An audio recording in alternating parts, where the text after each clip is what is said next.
No vote yet. Farm workers leave the state capitol disappointed today as the assembly fails to take up the issue of shorter work days. We're used to starting school the day after Labor Day, but this year school's starting next Monday, August 29th. So get ready and set your alarm clocks.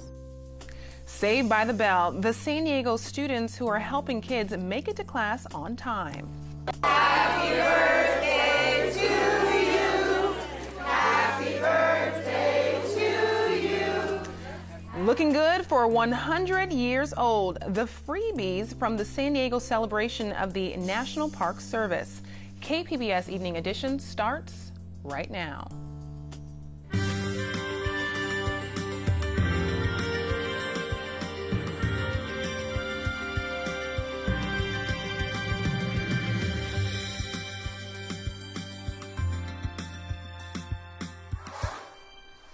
Good evening. Thanks for joining us. I'm Ebony Monet. This week, the San Diego Sheriff's Department sent deputies to a training on how to respond to Islamic terrorism. KPBS Metro reporter Andrew Bowen says there's concerns this training may promote Islamophobia.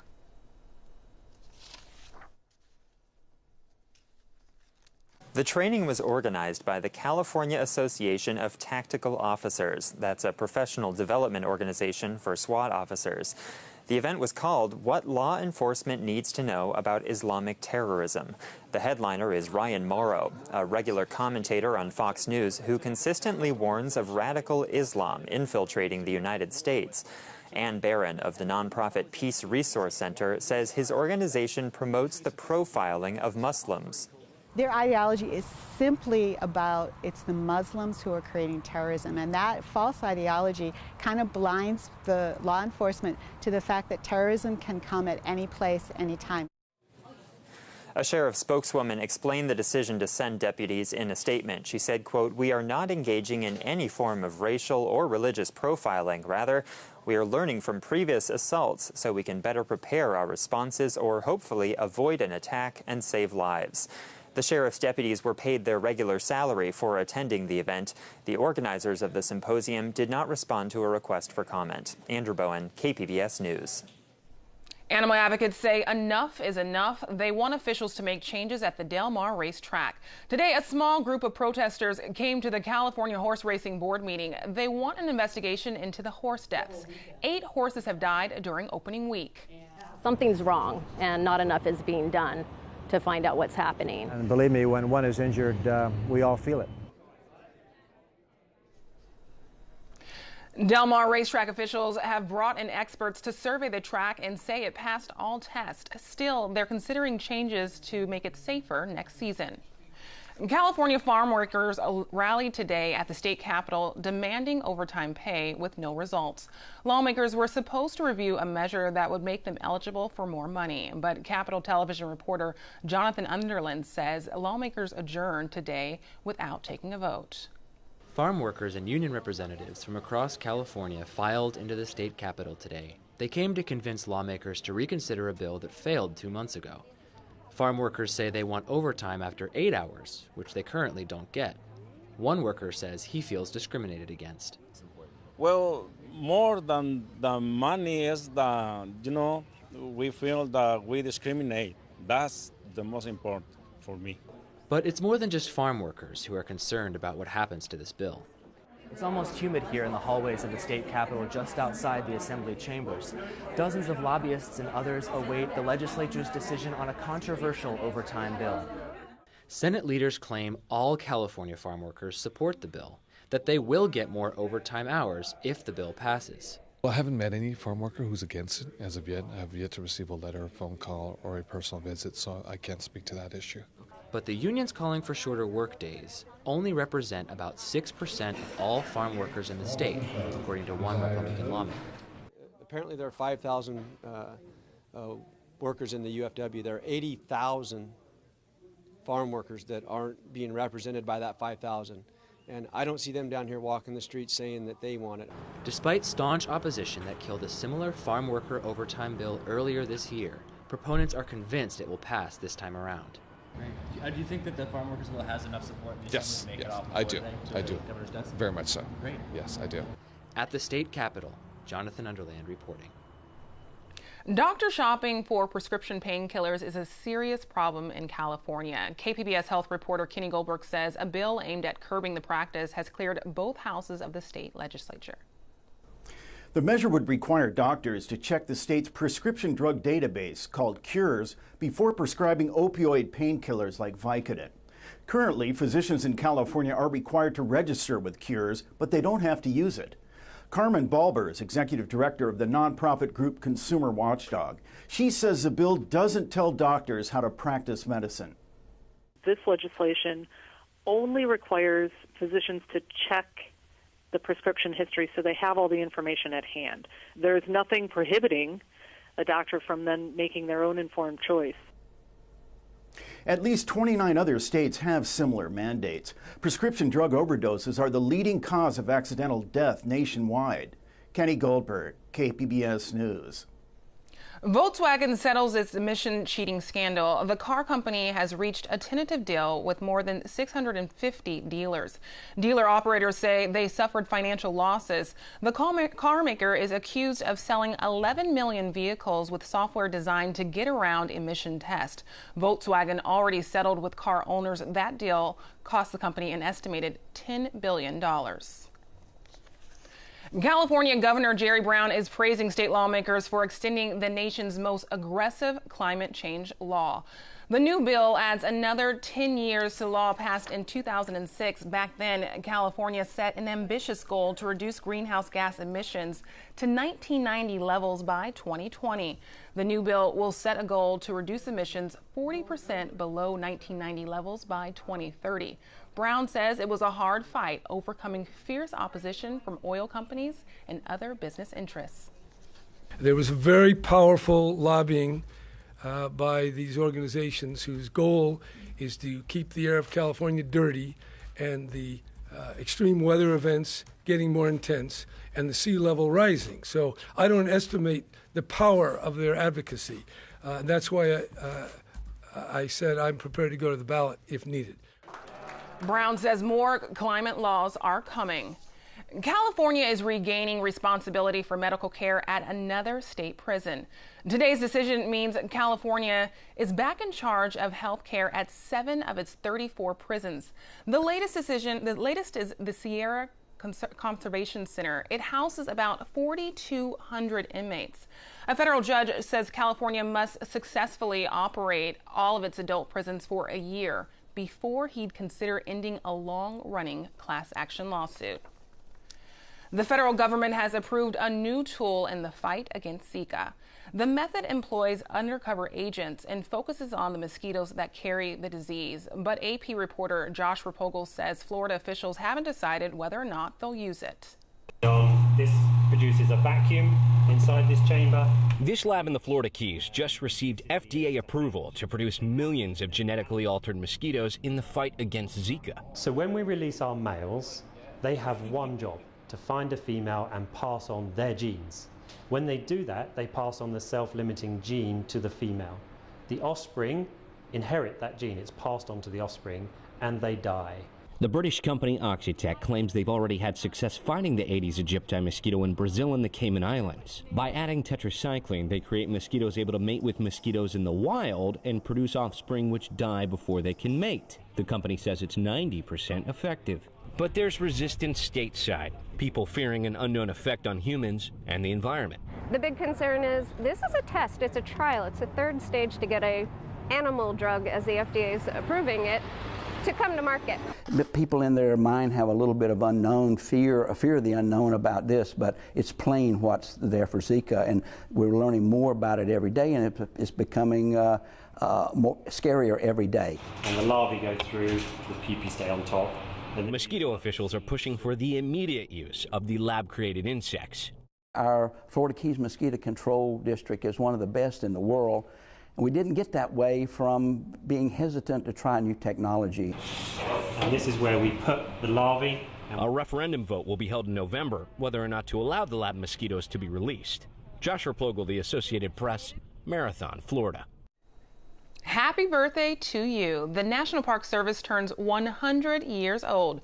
Cabrillo National Monument is one of 413 national parks celebrating today. There were free guided tours and cake. The local landmark reflects the history of 16th century exploration. There's a large statue of Juan Rodriguez Cabrillo. He was the first European to set foot on the West Coast. Each Park Service unit is special in its own way, but when you look at those units collectively, what a wonderful picture that paints of the natural resources of our nation and the history of our nation. So that's what we are celebrating today. The park is free from Thursday through Sunday. Several wildfires are burning in 2 national parks. 4 are burning in Yellowstone, covering nearly 50 square miles, but none are threatening tourist areas, so crews are allowing them to burn themselves out.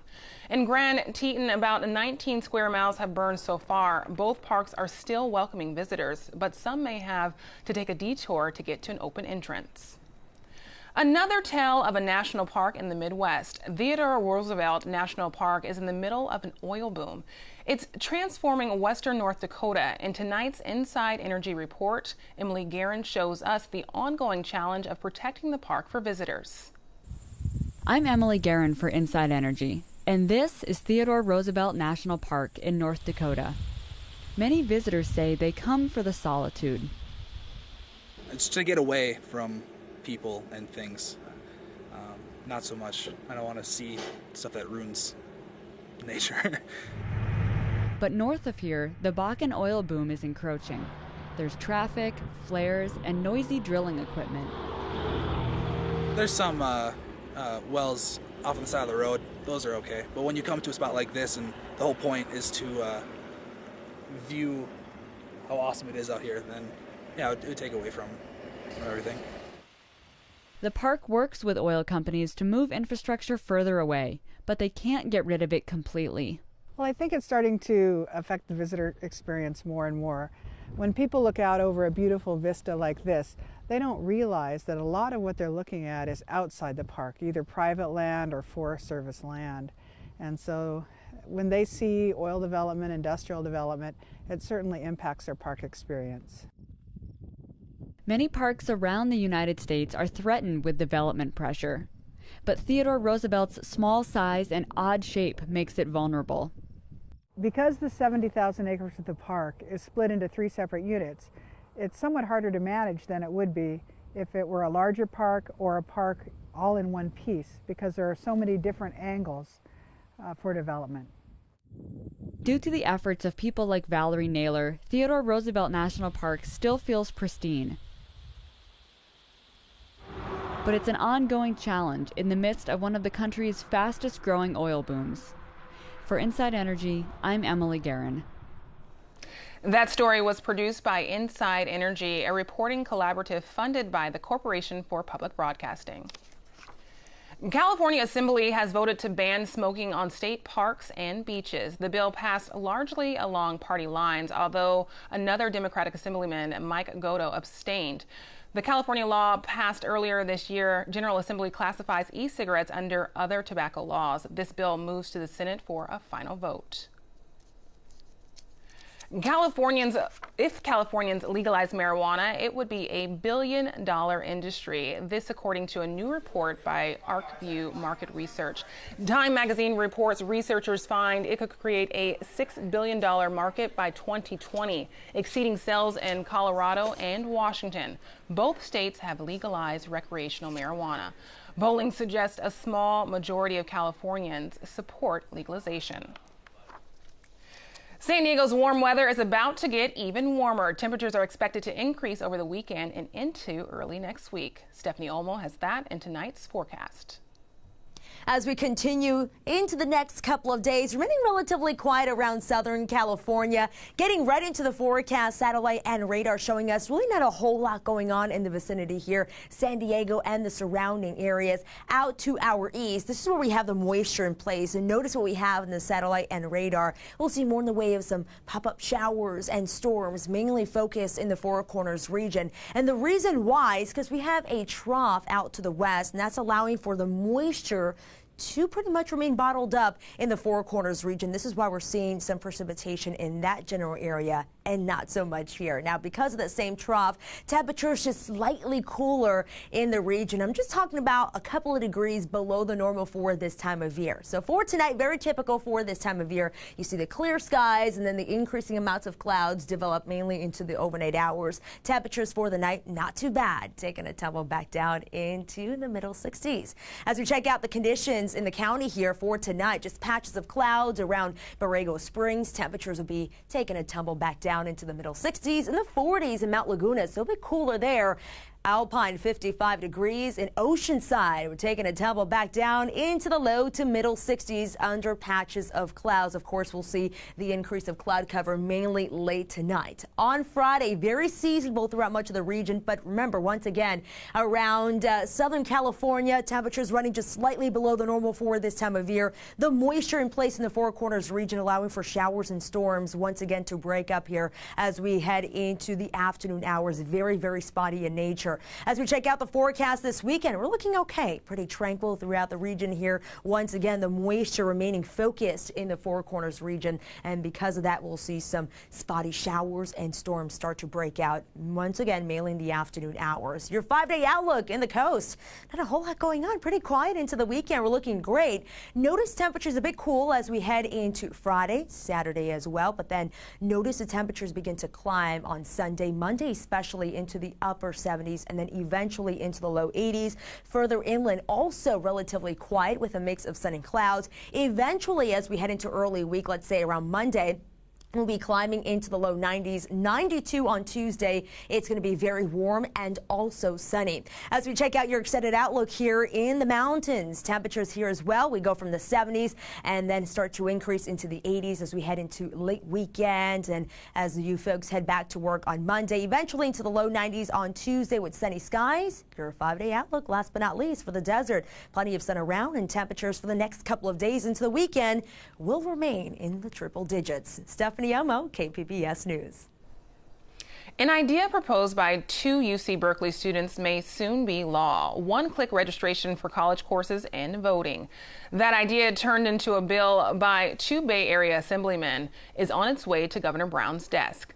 The Student Voting Act creates an online link between class enrollment and voter registration. The measure is aimed at the nearly 3 million students in California's public college university system. We're trying to remove the barriers to getting folks to vote, trying to encourage them, incentivize them to vote, and this is another way where we're building towards that future. The bill is similar to California's motor voter law, where people applying or renewing their driver's license also get to register to vote. School starts 1 week earlier this year for the San Diego Unified Schools, and students and officials today encouraged kids to arrive on time Monday and keep coming all year. KPBS City Heights reporter Taryn Minto says frequent absences are costly to students and the district. Wilson Middle School is one of 7 schools in City Heights where the San Diego Unified School District and the United Way of San Diego are working to improve attendance rates among students who are chronically absent. Did you know that when you miss school just one day, it takes 1.5 days to make up for it? That's soon-to-be 7th grader Elsa Cespedes telling her fellow classmates how important attendance is to their academic success. Cespedes joined San Diego Unified and United Way of San Diego representatives at an event to reduce absenteeism, which also causes the district to lose state funding. The district wants to increase attendance at all schools, but is working with United Way to address the problem in City Heights. CEO Lori Koski says its pilot program addresses the reasons why kids there aren't getting to class. She pointed to the case of a student last year who was always late because he had to take his little sister to a different school. What we helped to do is enroll the younger sibling into a program before school at the school where she was at, so her older brother could drop her off at the school and then get to school himself on time every single day, and he did. Last year, United Way of San Diego was hoping to improve attendance rates for 250 students in City Heights. Now they're expanding that to 1,000 students this year. Taryn Mento, KPBS News.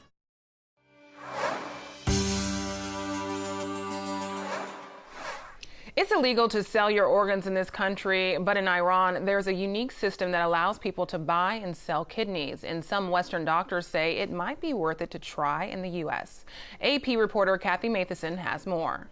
These dialysis machines keep Zara Hajakrimi alive, removing harmful waste from her blood because her kidneys can't. Unlike in the U.S., where there's a critical need for organ donations, Hajakrimi isn't worried about getting a transplant. In Iran, people can legally sell kidneys, and the government covers the cost of the surgery. The 52-year-old mother is grateful she doesn't have to think about the black market. It would have been a total mess. You wouldn't know from whom you were receiving a kidney. You wouldn't know if they were healthy. People are born with 2 kidneys, but can live with just 1. The Associated Press gained rare access to Iran's unique program, in place since 1988. It has effectively eliminated the waiting list there.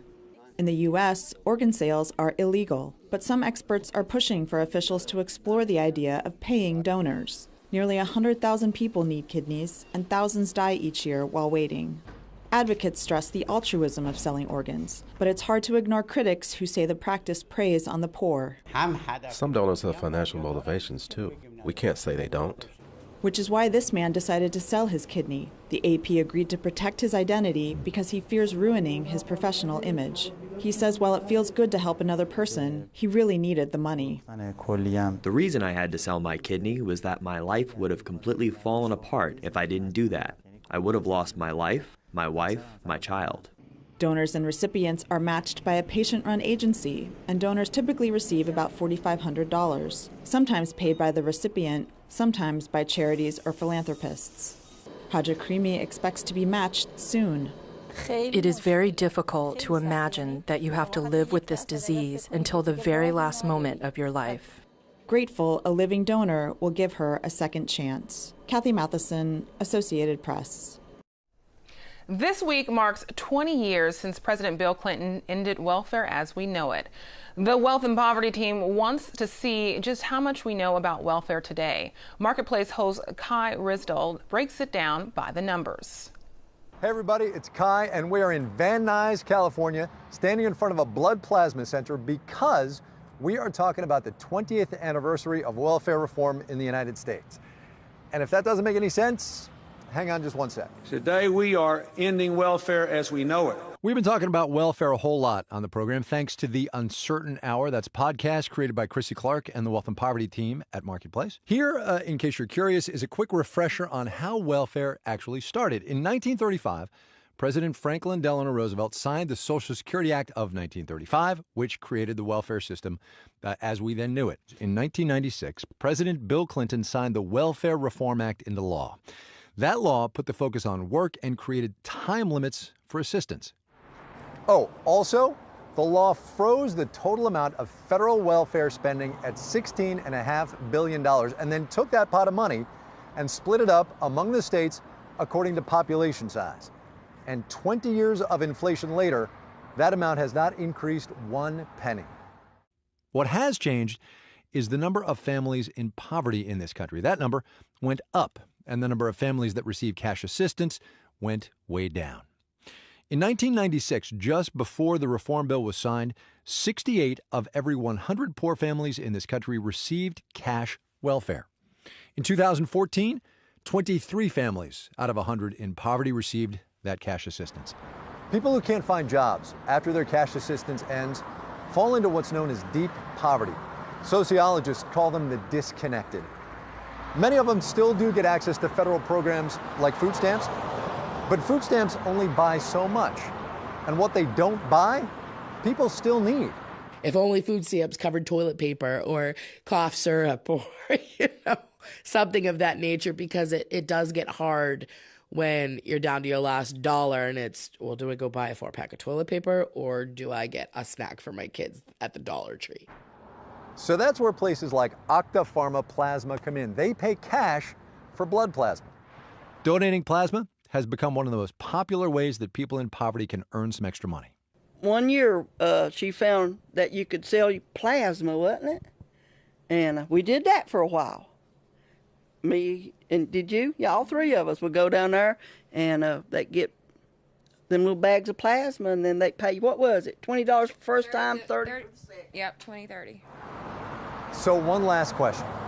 That $16.5 billion of federal welfare assistance, if it's not going to cash assistance, where's it go? To find out more, you can take a listen to our podcast. It's called The Uncertain Hour, produced by the Wealth and Poverty Desk here at Marketplace. 7 episodes in total, including a new one out today. You can tune in to Marketplace on KPBS Radio, weekday mornings during Morning Edition, and also at 3 p.m. and 6:30 p.m. I'm Judy Woodruff. On the next News Hour, we catch up with world record swimmer and Olympic gold medalist Katie Ledecky. That's Thursday on the PBS News Hour.